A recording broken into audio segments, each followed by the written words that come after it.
If you have ever received a raise and found yourself 12 months later with roughly the same amount of money left over at the end of each month as you had before the raise, you are not bad with money. You are not undisciplined. You are not making obvious mistakes that a smarter person would avoid. You are experiencing something that affects the overwhelming majority of working adults, regardless of their income level, their education, or their financial awareness. And until you understand what is actually happening, no budget, no spending tracker, and no financial advice will produce lasting results. The financial industry has a vested interest in convincing you that your money problems are a discipline problem. That if you just tracked your spending carefully enough, made a detailed enough budget, and summoned enough willpower to stick to it, everything would work out. This framing is not only unhelpful, it is factually incorrect. And I can demonstrate that with a single piece of research.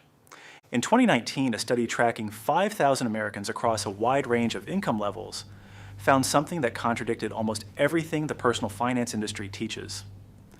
There was virtually no correlation between income and savings rate. People earning six figures were saving at roughly the same percentage of their income as people earning $30,000 a year. In many cases, higher earners were saving less, not more.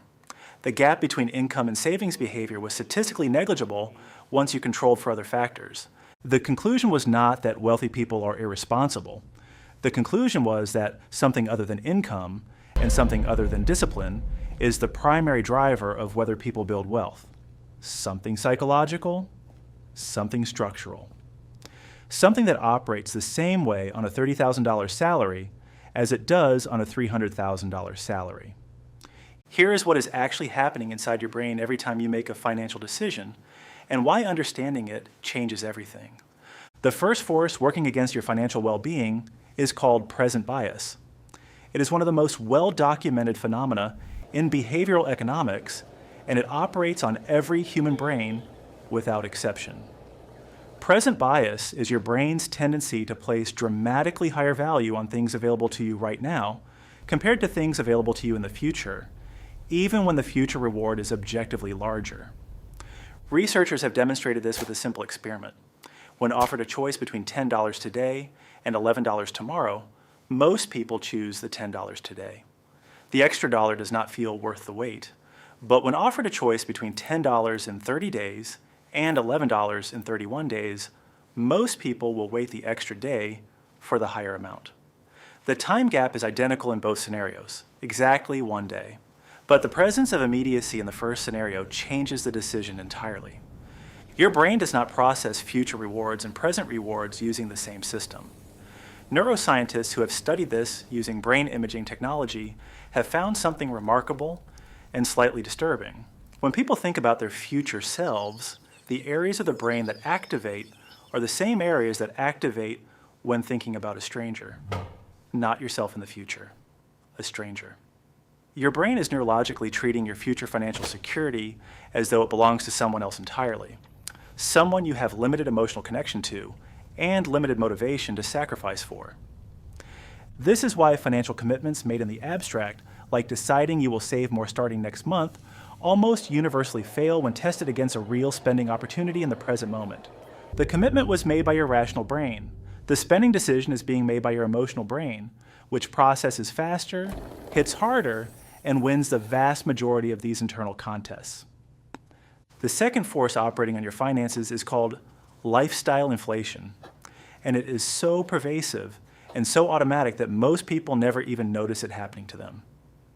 Here's how it works. Every time your income increases, your reference point for what constitutes a normal, acceptable standard of living shifts upward with it. The apartment that felt spacious and comfortable at 23 feels cramped by 28. The car that felt like an upgrade at 26 feels unremarkable by 31. The restaurant that felt like a treat becomes the baseline. The vacation that felt luxurious becomes the minimum. Your expectations do not stay fixed while your income rises. They rise with it automatically and continuously.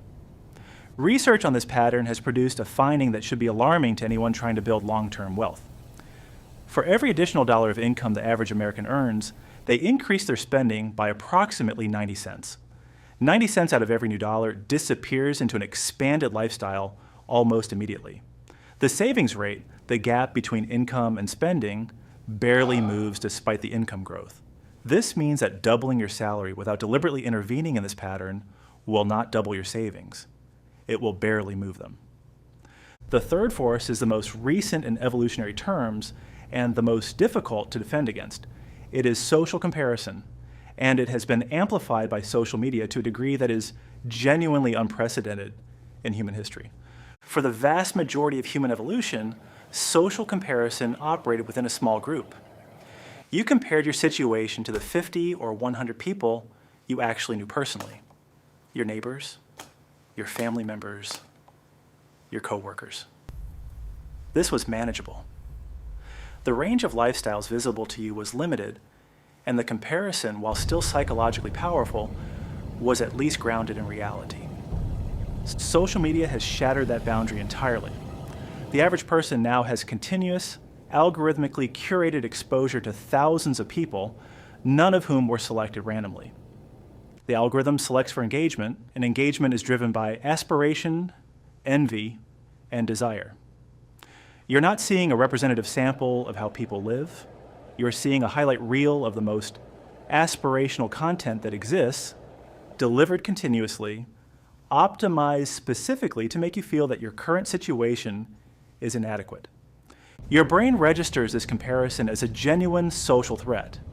In evolutionary terms, falling behind your social group had real survival consequences. The anxiety you feel scrolling through content that makes your life look small is not irrational. It is your ancient threat detection system responding to a stimulus it was never designed to process. And the behavioral response that anxiety produces is spending. Purchasing things that signal status, comfort, and belonging. Not because you need them, because your nervous system is telling you that you are falling behind. Now here's the insight that changes the entire conversation. The people who break out of this pattern are not the ones with more willpower. They are not the ones who are better at resisting temptation or more disciplined about following a budget. The research on this is remarkably consistent. The people who build wealth on ordinary incomes are almost universally the ones who stopped trying to win a willpower battle against their own psychology and instead built systems that made the right financial behavior the automatic default outcome. James Clear, whose research on habit formation has been validated across dozens of independent studies, found that environmental design outperforms motivation by a factor that is not even remotely close. When the right behavior is the path of least resistance, people follow it. When the wrong behavior is the path of least resistance, people follow that instead. Motivation and discipline determine almost nothing in the long run. System design determines almost everything. The single most impactful financial system change a person can make is automating their savings to transfer on the same day their paycheck arrives, not at the end of the month with whatever happens to be left, not when they remember to do it. The same day the paycheck arrives, before the money has been seen, before the brain has registered it as available and spendable, a fixed percentage moves automatically to a savings or investment account. Vanguard analyzed this across millions of retirement accounts and found that automatic enrollment increased participation rates from approximately 50% to over 90%. The contribution amounts people were saving did not change. The decision architecture changed. The same people, given a system that made saving automatic, saved at nearly double the rate. Motivation had nothing to do with it. So here's the three-part structural framework that replaces willpower with systems. The first change is to automate your savings on payday. Pick a percentage, start at whatever feels manageable, even 5%, and set up an automatic transfer that moves that amount to a separate savings or investment account on the same day your paycheck deposits. Increase the percentage by 1 point every 3 months. You will not miss amounts that you never had access to, and your lifestyle will calibrate to what remains just as automatically as it calibrated upward when your income grew. The second change is to implement a waiting period on non-essential purchases above a threshold you define. Before buying anything above your threshold, whether that is $50 or $200 depending on your income, you add it to a list and wait 24 hours.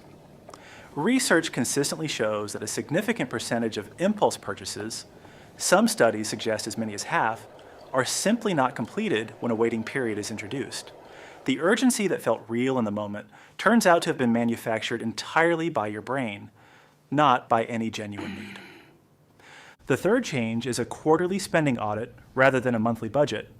Monthly budgets require ongoing willpower and produce ongoing guilt when they are not followed perfectly. A quarterly audit requires one focused session every 3 months where you review your top spending categories and ask a single question about each one. Did this spending make me meaningfully and sustainably happier? Not momentarily, not in the moment of purchase, meaningfully and sustainably happier over the following weeks and months. Anything that fails, that test gets reduced or eliminated in the next quarter. Being broke on a decent income is almost never about income. It is about the gap between what arrives and what leaves, and whether that gap is being managed by a deliberate system or by a combination of present bias, lifestyle inflation, and social comparison operating below the level of conscious awareness. The people who figure this out do not have superior self-control. They have superior systems, and systems are available to anyone willing to build them. Next week on Quiet Rich, I'm covering the specific investment mistake that is quietly costing millions of Americans somewhere between 20 and 30% of their final retirement balance. It is buried inside a document most people never read, and it is entirely fixable once you know where to look. Subscribe so you do not miss it. New videos every Tuesday and Friday.